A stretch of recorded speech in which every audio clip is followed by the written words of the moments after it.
Join Claire Lonergan of the Women's Rights Network for a fascinating interview with Jo Brew, one of the founding members of Women's Declaration International. It's a network of volunteer women dedicated to preserving female sex-based rights throughout the world. Jo takes us through her extraordinary journey of feminist advocacy and the ongoing focus of WDI as an international online hub for feminist debate, learning and activism. Hello everybody. Nice to see you. Tonight, it gives me great pleasure to welcome Jo Brew from Women's Declaration International. Hello, Jo. Hi. I remember the first time I heard you talk, it was on some sort of webinar or something, I forget exactly now. And it was sometime in about 2021, 22 or thereabouts.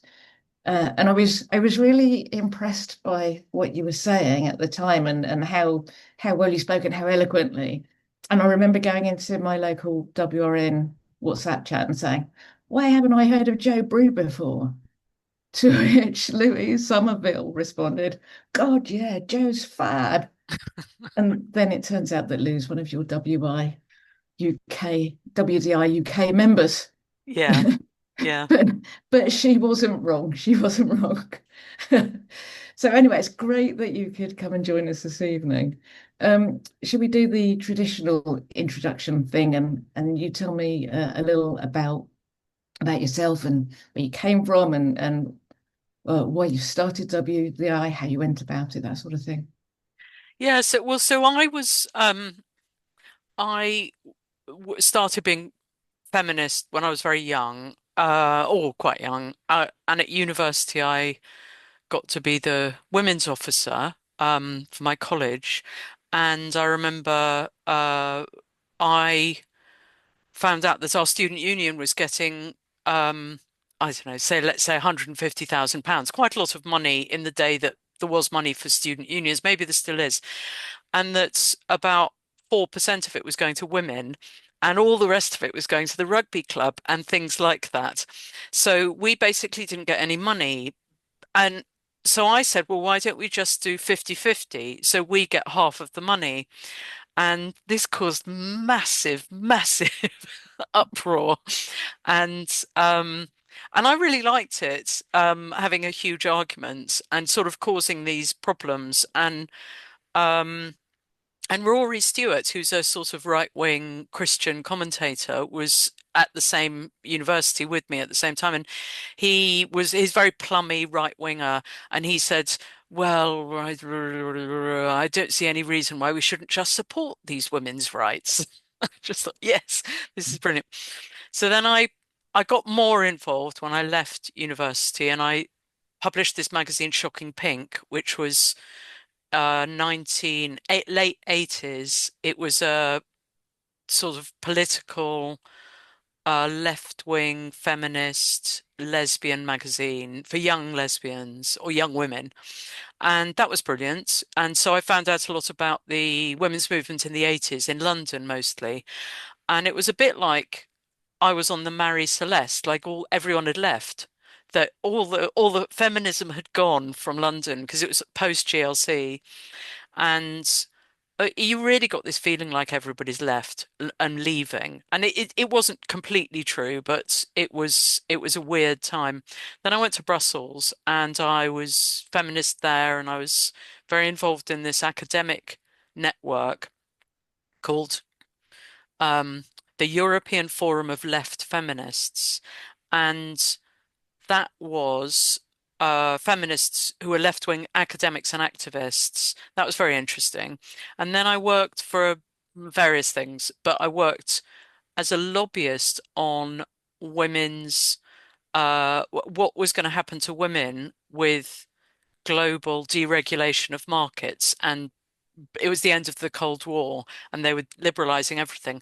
So I did this lobbying the European Parliament and Commission on how well the neoliberalism was going to affect women and capitalism was affecting women. That was really interesting. I liked that.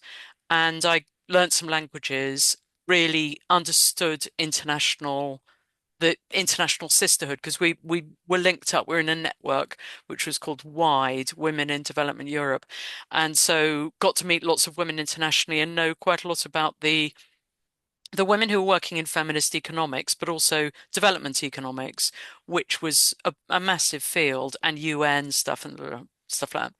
Then sort of stopped doing stuff for a while, had some kids, and sort of recovered from the evils of Brussels, as one I needed to do, and then got back involved about 2016, and I linked up with Sheila Jeffries, and from my reading of the trans issue, I thought that the most useful thing I could do, and also it turns out that a thing that Sheila is very good at is do some international work, because we've both worked.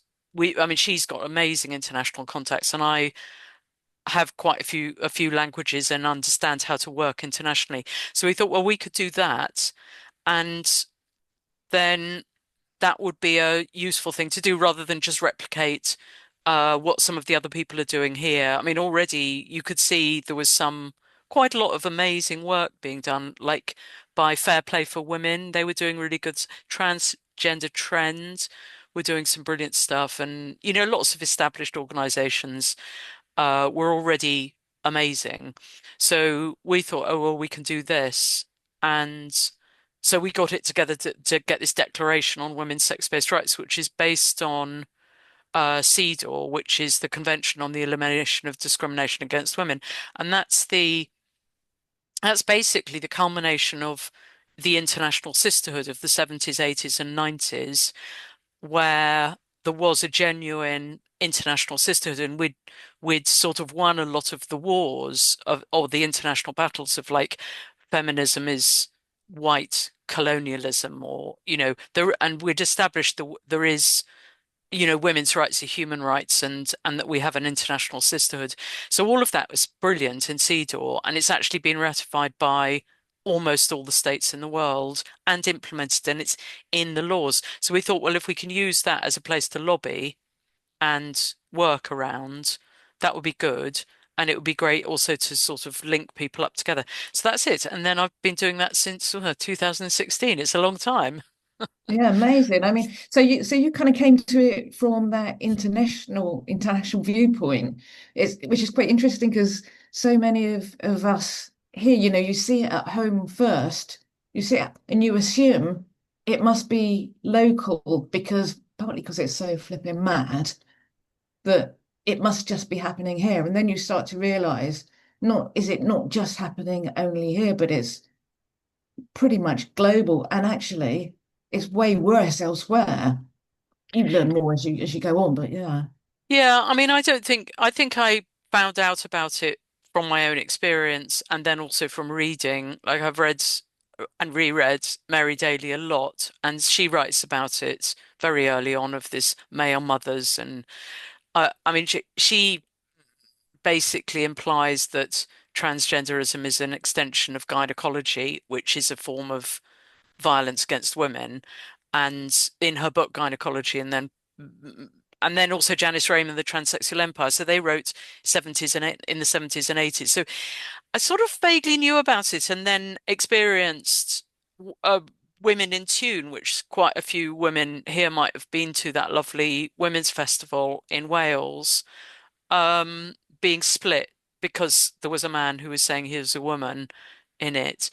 And then that got me thinking, oh yeah, this is a real problem. We need to do something. But it's mainly just because I sort of thought, well, I can do the international stuff. That's something I'm good at. I mean, I'm good at golf and gardening, but that doesn't really help. I think gardening maybe it just doesn't help, does it? But the international stuff helps. Oh, very much so. Yeah.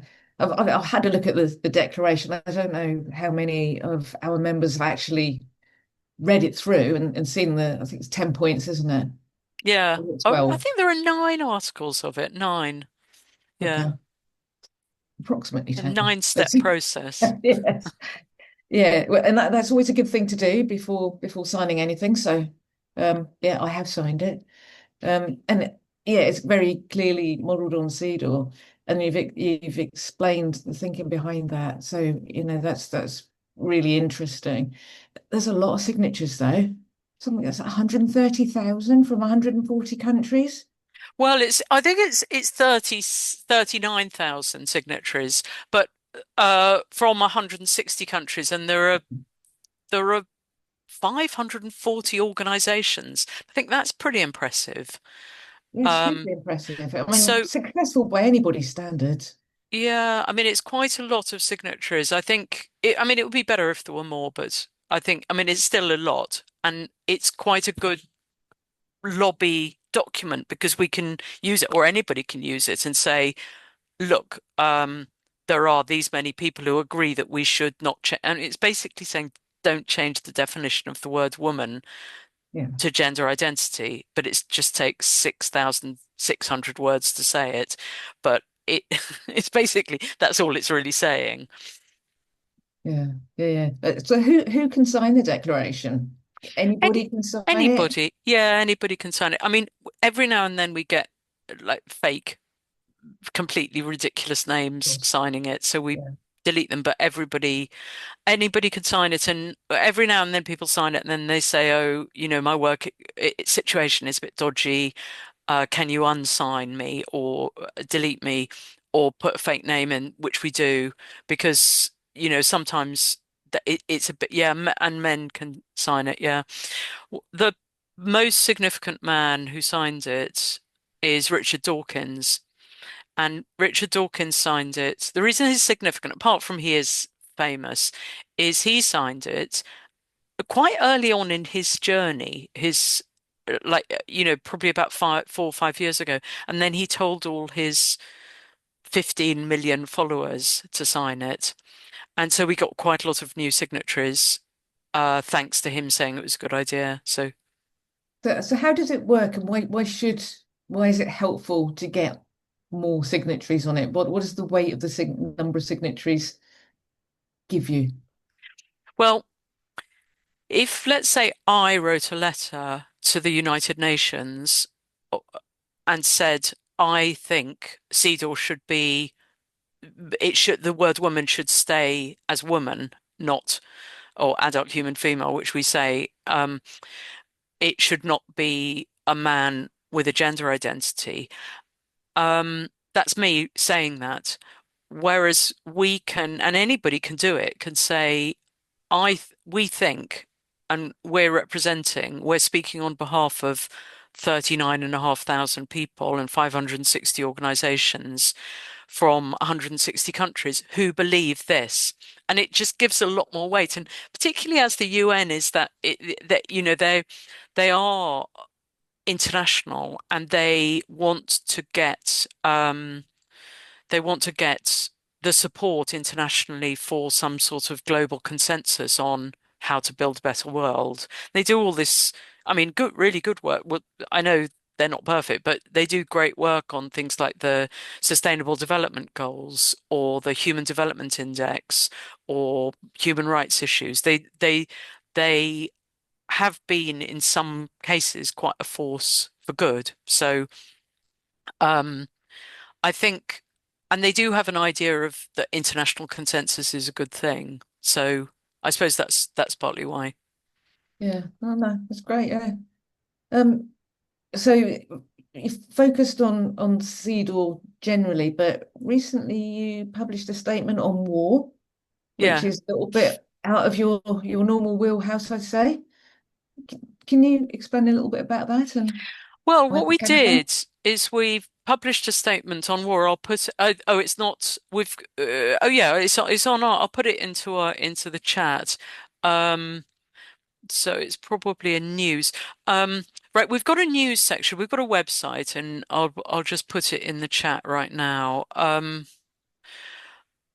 The so you can see this thing that we published about war. Basically, it just says the main aim or the two big reasons that we exist as an organization are to promote the Declaration on Women's Sex-Based Rights, which is what the stated aim of the organization is to promote the declaration and to liberate all women everywhere from patriarchy. which I think is a very good other aim. And then perhaps solve world hunger and boil the oceans. No, you see, and then that's what we're saying is that those are our aims, and that we are going to just focus on those, and we're not going to talk about, we're sort of limiting our discussion to those two things.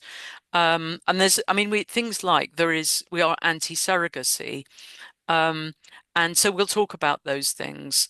Um, but we're not going to talk about what like specific wars or whose fault it is, Yeah, or um we want to just limit our conversations. And the reason we did that is because there are quite heated views on different sides and different understandings of what's causing, what the root cause of conflict or violence is. And that we think that's a distraction from our aim of overthrowing patriarchy. We also, I mean, we had a similar thing that we actually said we were not going to talk about vaccines at the time of COVID. And there were quite a few women who wanted us to talk about and unpick the complexities of the issues. But because there were quite very different views, and sadly, women were not able to they were not able to get very upset. They're not able to not get upset. And we're finding the same thing, or we found the same thing at Filia, that um, it was very difficult for discussion to happen, and it became more sort of argument, and then it started taking over in that format. So we sort of thought it's better for us to limit what we talk about. yeah. I mean, we have something, that the same sort of issues with WRM, because of course we're, you know, a couple, nearly 3,000 women who are in groups, and we're not going to agree on everything. There's going to be really very different views on some things, or certainly not the ability to meet in the middle on everything. And so you just have to agree to disagree about some topics, because it's such a distraction from the things that we do agree on, and we know that we need to get moving on and get working on. So I guess it's that exact same dynamic, isn't it? I think, I mean, one of the things that's quite good with WDI, because we've got this 6,500 word declaration, there's a lot in it. So we've sort of laid out our position quite clearly.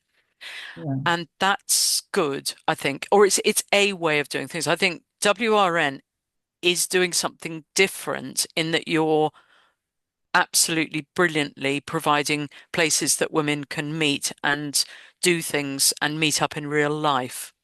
And so they're different. It's a different thing, but I guess there is, I can imagine it could be difficult if women really want to move things in one direction that other women don't want. But I guess that's the way things are. You It's have to tricky. find, yeah, you have to find your way through some of it, because nobody wants to be dictatorial and say this is the way, the truth, and the light kind of thing.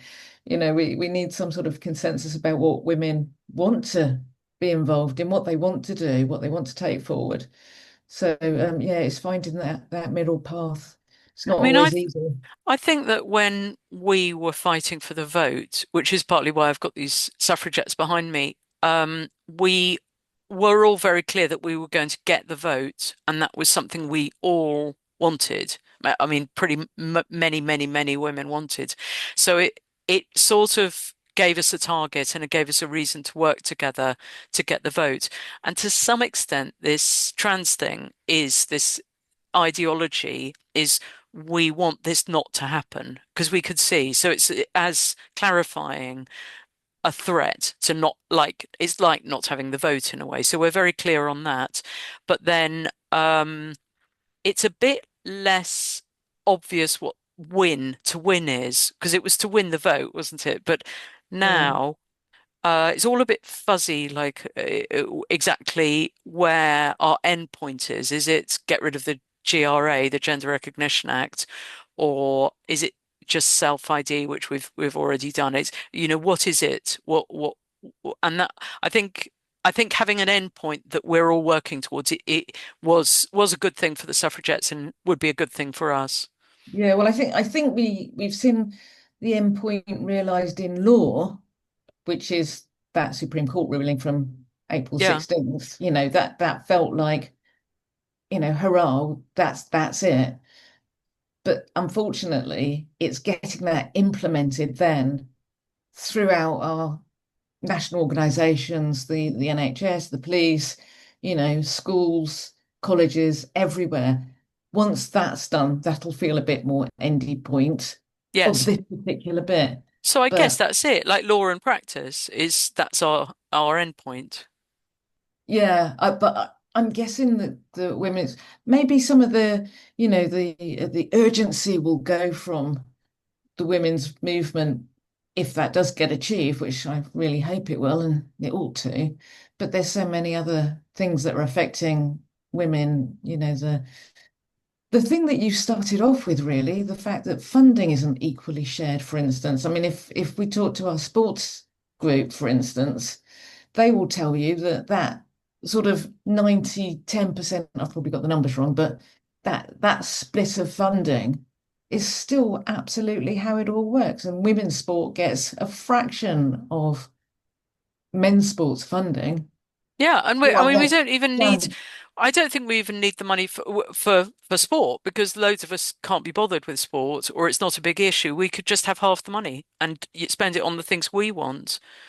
Well, quite. Um, yeah, I mean, I think what I've just been listening to the Virginia Gouffre, or I don't know how to pronounce her thing, that Okay. her book about her life, which has just come out a couple of days ago, who is the woman who's trafficked, or one of the many, many trafficked by Epstein.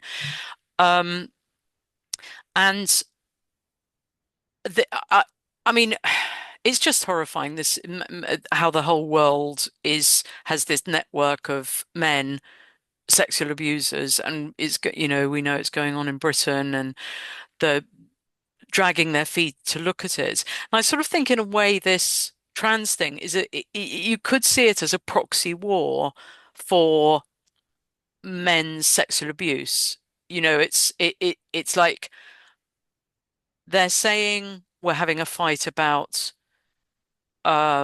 poor trans, whereas actually the men who seem to be really supporting it, and surprisingly loads of people, you'll find surprising people coming out um in favor of it, and you think, why on earth? And so I sort of do Yeah. think it is a bit of a proxy war for just men's right to sexually abuse us.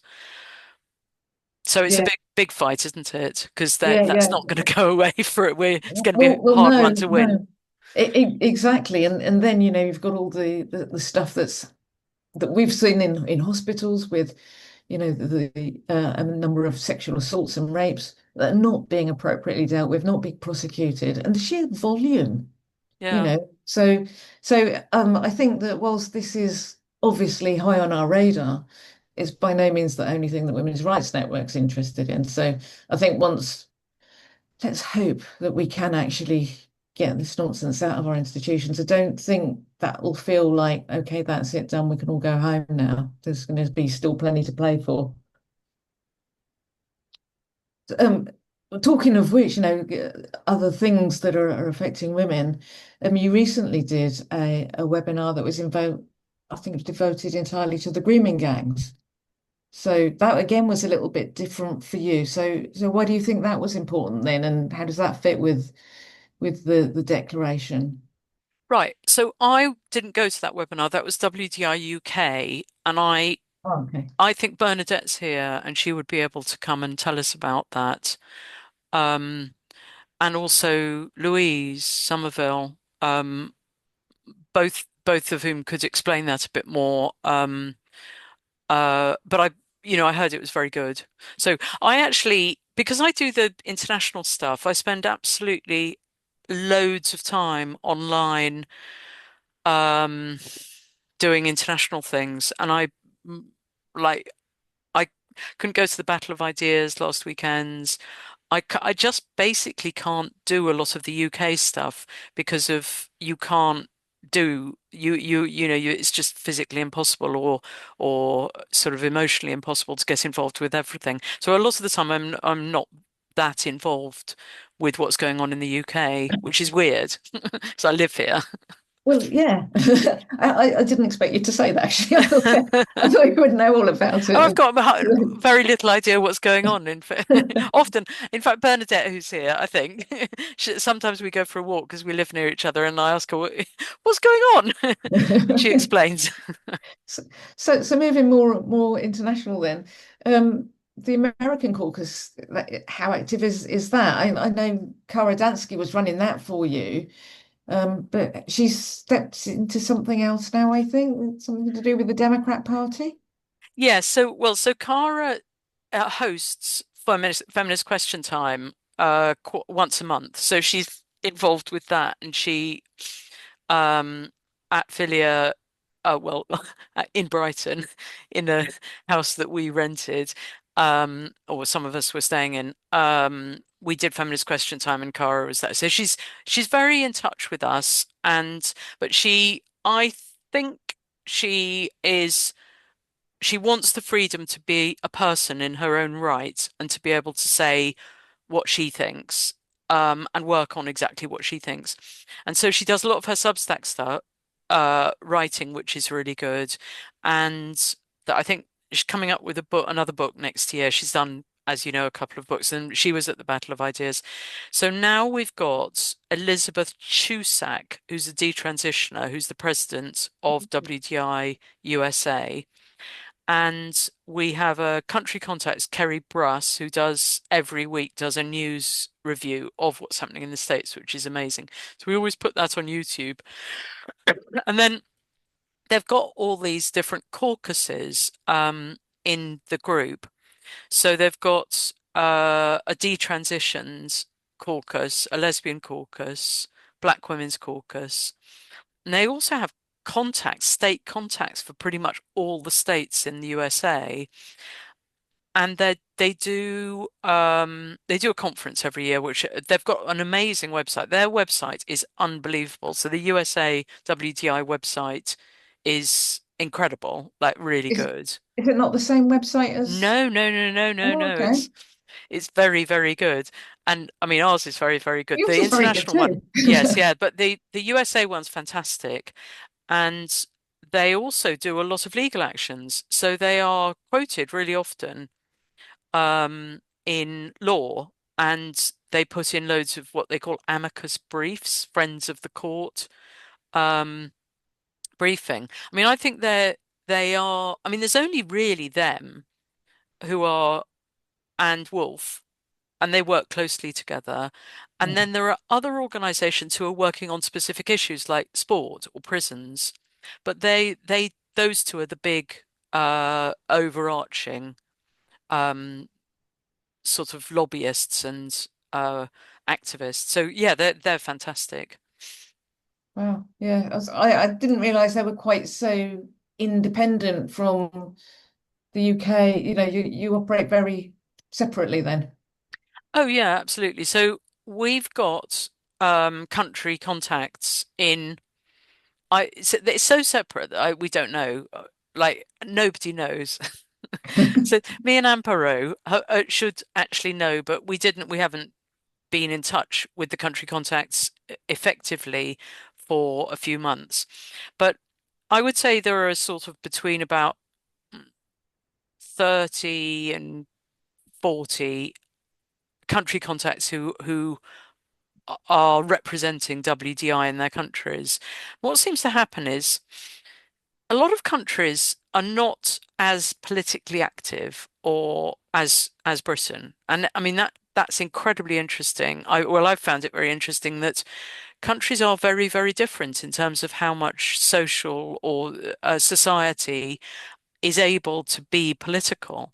Lots of countries don't really have a tradition of political activism or organizing or NGOs or speaking out. They just can't. So on this issue, there are some countries who are reasonably inactive, and then suddenly they pop up and do something, or they lobby their government, or they take a legal case, and then they're doing it. They do it with our support, or so we've just helped in Argentina take a. There's a legal action on going on in Argentina that we're helping support, and then Colombia. We're on our webinar on Saturday.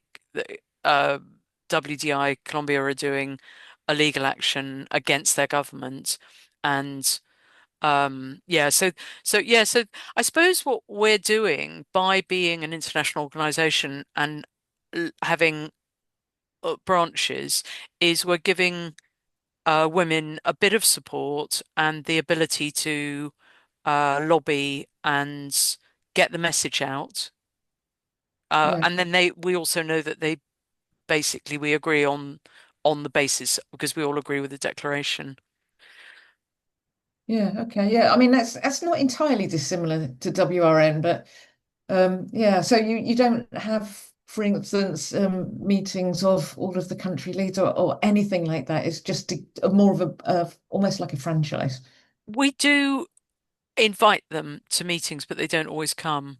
So, Okay. but having unlike that, I think the Americans are more active and more linked up. Yeah, they're definitely active. Yeah, Yeah. yeah, Okay. Fantastic. So you share some of the other characteristics with WRN of being non-partisan, and then you have all of your weekly feminist question time, yeah, which is very popular, I believe. yeah. I mean, feminist question time is in a way it possibly is not the best name for it because it's not actually a question time. It's more like feminist networking time, but it's just called that now. Yeah, it's great because we've got a large mailing list and we've got regular women who come along, and we have interesting speakers who will talk. Like, say, on Saturday, we've got the USA Lesbian Caucus. They've written a statement on marriage, and that's going to be very interesting to hear from them about that. And then we've got the Colombians talking about this legal action they're doing. And then we've got various bits of news that we're going to do, news from USA and from Canada. And in a way, I think it's very good that women know it's there because I quite often get emails from people saying, I know it's really late, but this has just happened in Denmark. Can we come on and talk about it? And the fact that we have a regular place for people to be able to talk is, I think, really important because, we know that the news and things, the mainstream news just doesn't give us a platform. Yeah, So I mean, WRN women have been on there several times in the past. I think to talk yeah, about some of the stuff that we've done, some of our campaigns and yes, stuff. yeah, We've got yeah, one. and it's been great. Yeah. Yeah, And anybody can sign up to watch that. yeah, yeah. I'll get the link for how to sign up to it. I'll put it in the chat. So, Yeah, that'd be grand. yes, that's, and that we've got this, where is it? Feminist question time. Register. So we've got two things. We've got radical feminist perspectives, which I'm going to put the link in for. And radical feminist perspectives is on Sunday mornings, and that is great because what it is it talks about almost always it's a book or an article that's either an important book that from radical feminist perspective, or like say Andrea Dawkins stuff. Or last week I did a Mary Daly book, Amazon Grace, which was one of her last bits of writing, and talked about it, read bits from it. But then we've done Virginia Woolf, Emmeline Pankhurst, Olympe de Gouges, loads of people, loads of stuff. And I think we've done pretty much all of Sheila Jeffrey's books. We've done a lot of the Spin Effects books. Um, and that's great because that's really focused more on theory and writing and evidence. And it's trying to keep alive some of the stuff that isn't available in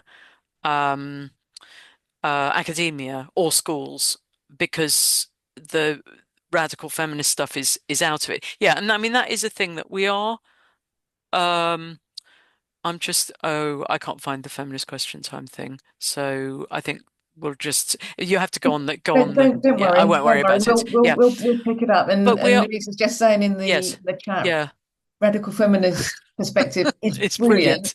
Yes. in Louise is brilliant. and I know that's true because she tells me that she watches it in the bath on a Sunday morning. Yes, I think a It's a lot of people are doing all special sorts of treat. other things like washing up and stuff.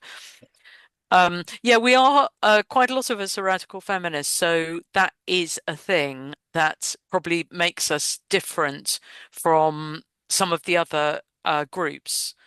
And that's not, it is apparent on our website and it's apparent on our YouTube, but it's apparent obviously in Radfem Perspectives, but it's not necessarily apparent in the declaration. So I think that maybe means if anybody's interested in that, in finding out what though that type of feminism is, then we would be a good place to come. But I mean, the thing I think is really good, Women's Rights Network doesn't seem to be like it's even less partisan than us. That we're not party political, but we are sort of mostly rooted within the radical feminist bit, but Women's Rights Network is a bit more mainstream sort of women's rights, isn't it? I would say. Is that Yeah, we really want to be, a broad church that all sensible women can join, without having to have any academic type of background or any particular interest in feminist theory or anything. It's just how does this stuff that's going on affect you in your life? How does it prevent you from flourishing and thriving because of your sex?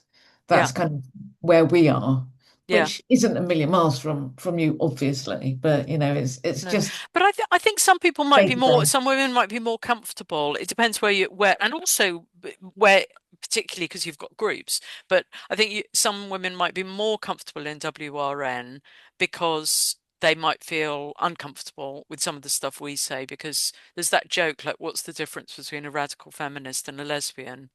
And it's 3 months, and it's it's like. And that's there is a bit of like that sort of those sort of things happening where people is and criticism of femininity, which is um we think it's useful, but I think it's great. Women's Rights Network is more sort of relaxed and more open, and it We makes don't it care about stuff like that. exactly, and that's great. It's good to have Yeah, have loads of different groups, I think. yeah, absolutely. I can see time's getting on. Vicky, do we have questions? Yeah, I've got a lot of questions, I'll put you on. which I will run through. The first one is, can you tell us about the suffragettes in the photo behind you? Oh God. That's bad. That's I was hoping nobody would ever ask that. But I'll tell you I'll tell you what I think is true. Right, I think that this is the general. So the small one with the white bit on and the one handing out the bits of paper. So she's the organizer and she was called the general and somebody else might remember her name. I should remember it, but I don't. But she basically organized brilliantly loads of the actions and they that there were some loads of different groups. But this was her organizing. These were women dressing up in prison outfits for some action, but they were not actually in prison outfits. So had dressed up to maybe to meet and greet Emmeline or somebody coming out of prison. So it was that. Okay, brilliant. Thank you. Somebody's saying, imagine organizing without social media. Yeah. Um, a couple of people have asked, could you define radical feminism for us? Yes. Well, radical feminism is believes that the roots, so radical being root, radis, the root of women's oppression and patriarchy and problems in the world, the root cause is men's oppression of women, and that um, a lot of other problems are caused by this systematic oppression of women. So, for instance, violence, some of the sort of terrorist attacks, they'll say, sort of like actual manifestation of violence, they'll say the men were found to have porn, lots of porn, and be very treat the women in their lives very, very badly. So it's sort of one of the starting points, or a major starting point of the problems in the world is the oppression of women. And so it's not just one manifestation of the world being a bad place, it's the root manifestation. So we want to sort of uproot that. Like, so Sheila Jeffreys has got a new book called Uprooting Male Domination. And so we believe that the most effective way is to uproot male domination. So, for instance, I spent some time in about 2015 thinking we've got catastrophic climate change, climate breakdown. I need to work in the environmental movement. That's what I need to do for the rest of my life. And then I thought, well, it's true, but it's true. We've got to, and I do spend quite a lot of time working on those issues. But I actually believe that we need to sort out the oppression by men of women, like men, what men do to trees, they do to women. Like they do their rape and violence against nature, and women are really interconnected. So I would say that's our thing. And I say liberal feminism would be more society's not too bad. We just need equality. We need equal pay. If we have 50-50 parliament, liberal feminism would be more like we need women to have equal positions in the army. Whereas we would say, let's not have armies. We want a completely different society where people grow up not needing to use violence like that. Socialist feminism, they believe in that if you can uproot all this economic inequality, and women's equality will come, and that the reason women are being oppressed is because bad capitalists can find it very easy to oppress women more than men, and that working class men are great and wouldn't really want to oppress women, or they're just doing it because they've been conditioned to by the ruling class, which we don't really agree. Well, we definitely don't agree with. I think I would say that. Brilliant. That's great. Thank you very much. The next question is, you're talking at the beginning about your feminist society at university, and people are asking, what university did you go to, and do they have a feminist society now? Well, I went to Cambridge, and they do have a feminist society now, and they are utterly pro-trans. Mm. And there are some radical feminists at Cambridge right now, but they're all very underground. And there was a group called RadFem Cambridge, which we were vaguely in touch with, but I think all of those people have left Yeah. now.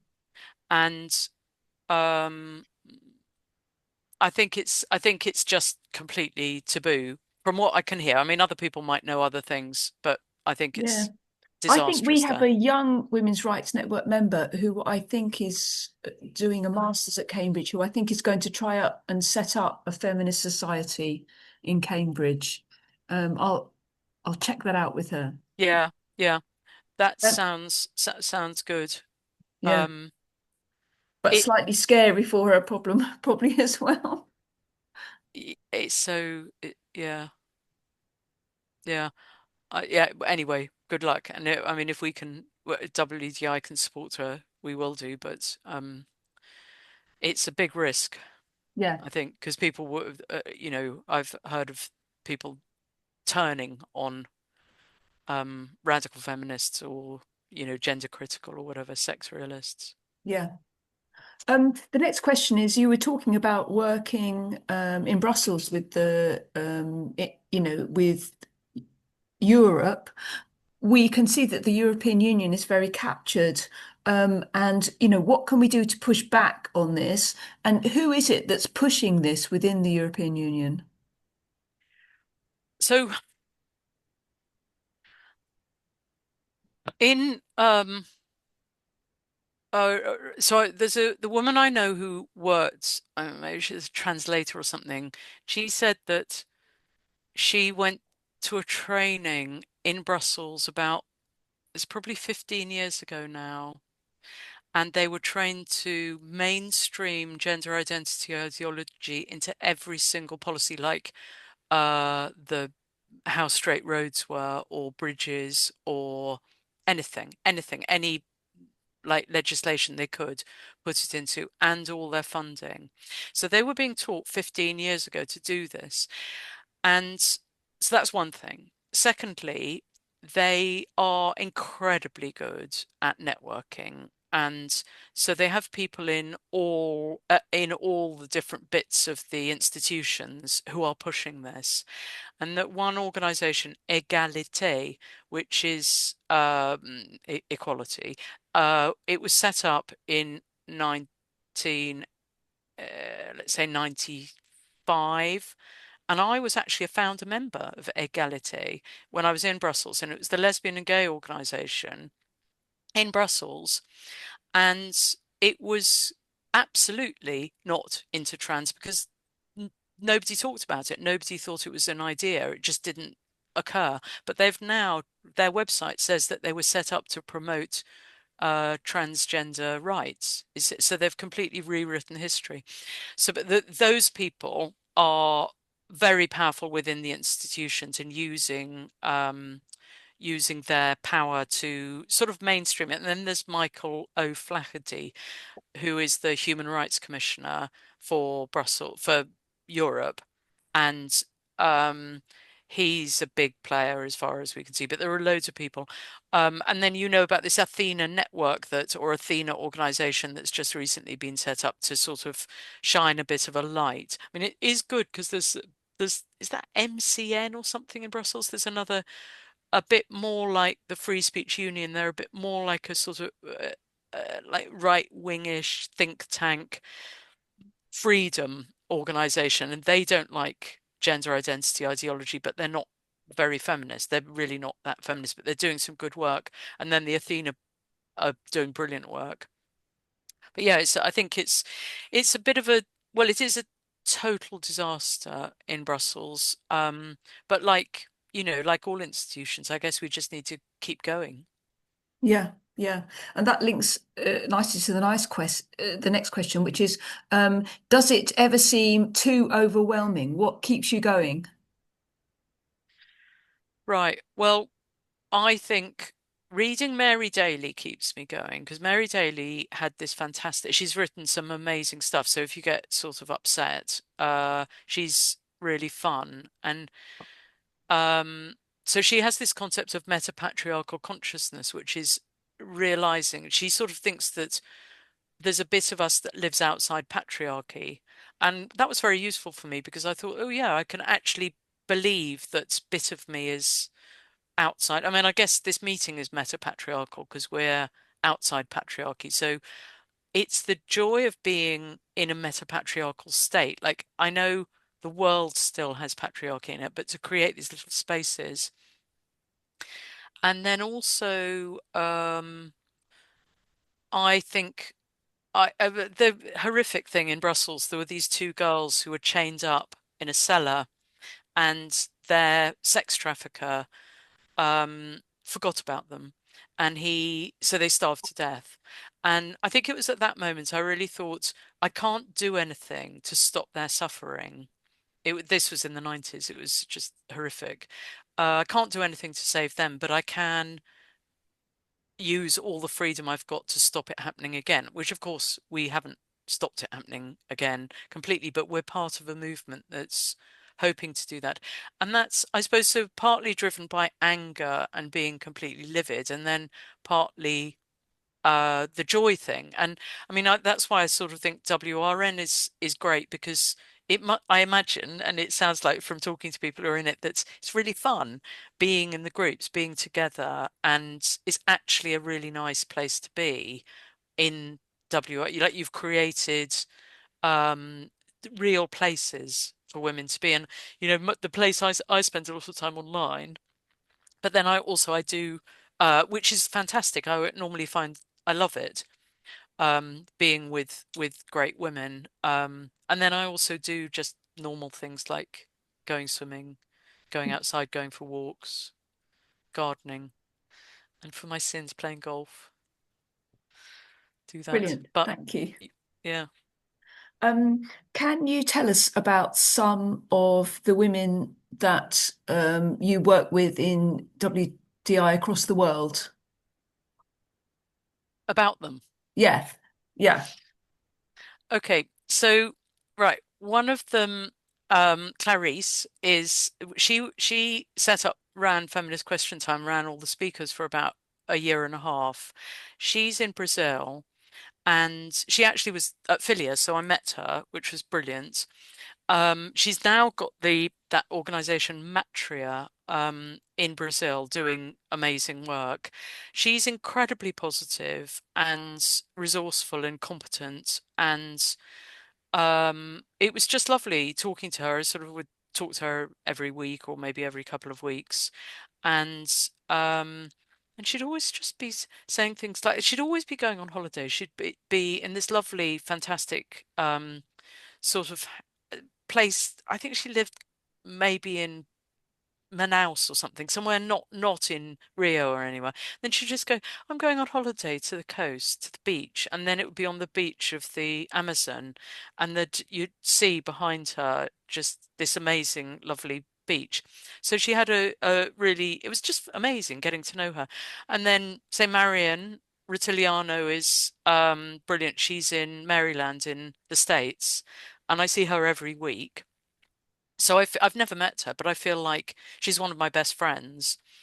And I know so much about what's going on in America because of seeing her so much, because we do Rad Femme Perspectives every week. So I've met her. Um, who else Amparo from Spain. So we've got this fantastic, our country contact from Spain is just a total superstar. Um, she's been incredibly important in Spain at changing the narrative and bringing women together. She's um, she's just very, very resilient, very, very competent.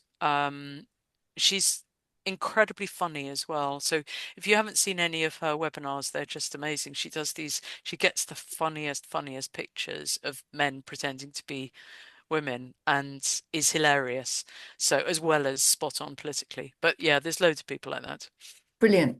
And are there countries where it is easy for WDI to influence organisations, and are there countries where it's much harder? Um, well, I would say I don't know. I think that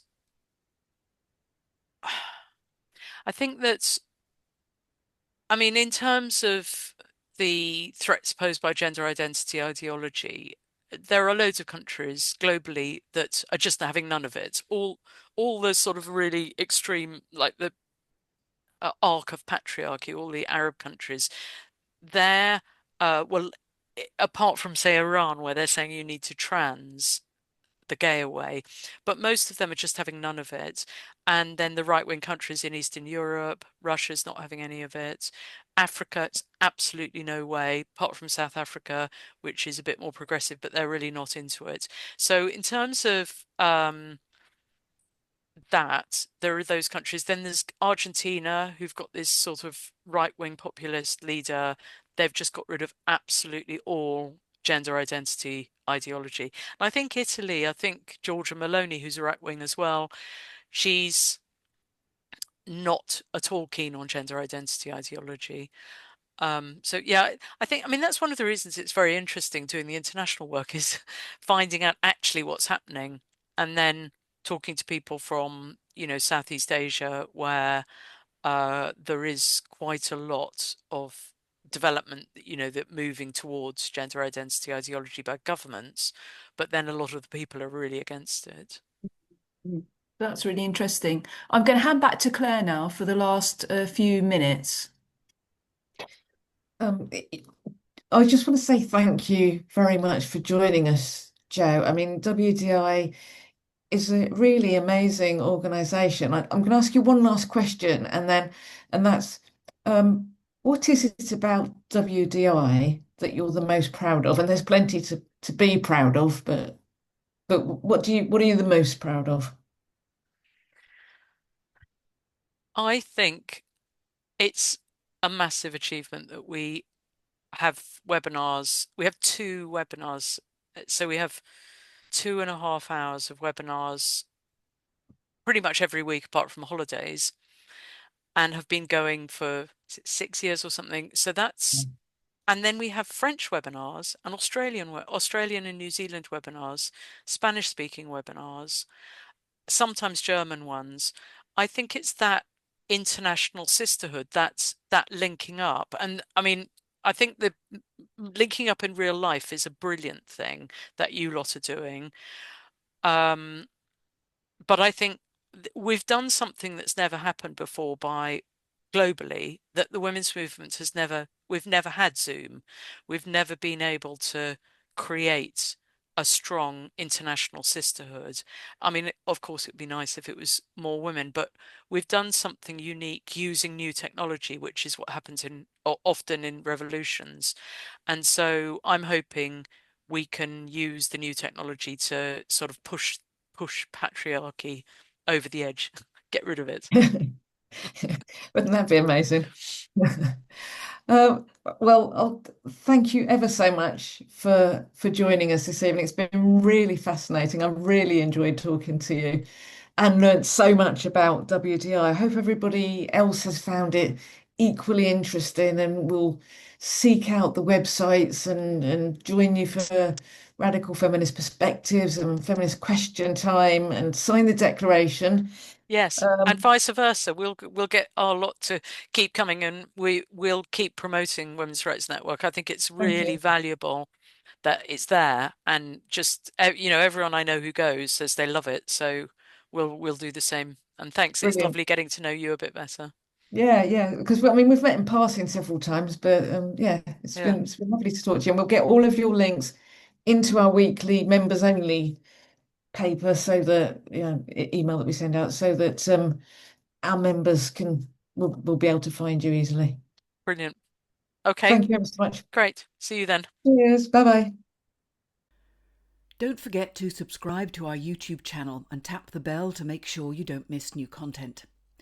Sign up to our newsletter at www.womensrights.network, and if you're interested in becoming a member, click on the Join Us link.